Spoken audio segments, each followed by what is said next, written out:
Hi friends, இன்றைக்கி நம்ம சேனலில் பார்க்க போகிற வீடியோ என்னென்னா கேகஸ் 237 திரைப்படத்தை பற்றி பார்க்க போகிறோம். வாங்க வீடியோக்குள்ளே போகலாம். இந்த திரைப்படத்தில் ஹீரோவாக பார்த்தீங்கன்னா உலகநாயகன் கமல்ஹாசன் நடிக்க போகிறாரு மற்றும் சில பல பிரபலங்கள்லாம் அந்த படத்தை நடிக்க போகிறாங்க. இந்த திரைப்படம் பார்த்தீங்கன்னா ஒரு பக்கா ஆக்ஷன் ட்ராமா மூவி.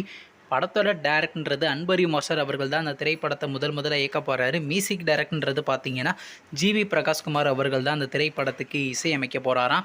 படத்துக்கான ப்ரொடக்ஷன் கம்பெனியான ராஜ் கமல் ஃபிலிம் இன்டர்நேஷனல் அவங்க தான் அந்த திரைப்படத்தை ப்ரொடியூஸ் பண்ண போகிறதாக சொல்லி ஒரு சின்ன கிளிப்ஸ் ரிலீஸ் பண்ணியிருந்தாங்க. கிளிப்ஸ்லாம் நல்லா தாங்க இருந்துச்சு. சரி, இப்போ இந்த படத்தை பற்றி என்னென்னு கேட்டிங்கன்னா, நீங்களாம் ரொம்ப ஆளாக wait பண்ணிருந்த கேகஸ் 237 திரைப்படத்துக்கான official first look poster அனௌன்ஸ்மெண்ட்றது பார்த்தீங்கன்னா ஜூலை மாதம் ரிலீஸ் பண்ண போகிறாங்களாங்க. வெயிட் பண்ணி பார்ப்போம் ஃபர்ஸ்ட் லுக் டைட்டில் லுக் எப்படி இருக்குன்னு. அதுக்கப்புறம் வந்து இந்த திரைப்படத்தை அடுத்த வருஷம் 2003 ரிலீஸ் பண்ண போகிறாங்க. நீங்கள் இந்த கேகஸ் 237 திரைப்படத்துக்காண்டி எவ்வளோ வெயிட் பண்ணுறீங்க நம்ம கமெண்ட் பாக்ஸில் கமெண்ட் பண்ணுங்கள். மற்றும் உலகநாயகன் கமல்ஹாசன் சார் அவருடைய அப்கமிங் மூவிஸ் ஆனால் அப்டேட் வேணும்னா மறக்காம நம்ம சேனலையும் சப்ஸ்கிரைப் பண்ணிட்டு மேலே உள்ள பெல் ஐக்கானை கிளிக் கொடுத்தால் கொடுங்க. இப்போ தாங்க நாங்கள் போகிற ஒவ்வொரு வீடியோ உடனுக்குடன் நோட்டிஃபிகேஷனாக வரும். தேங்க்ஸ் ஃபார் வாட்சிங். நெக்ஸ்ட்டில் சந்திப்போம். பை.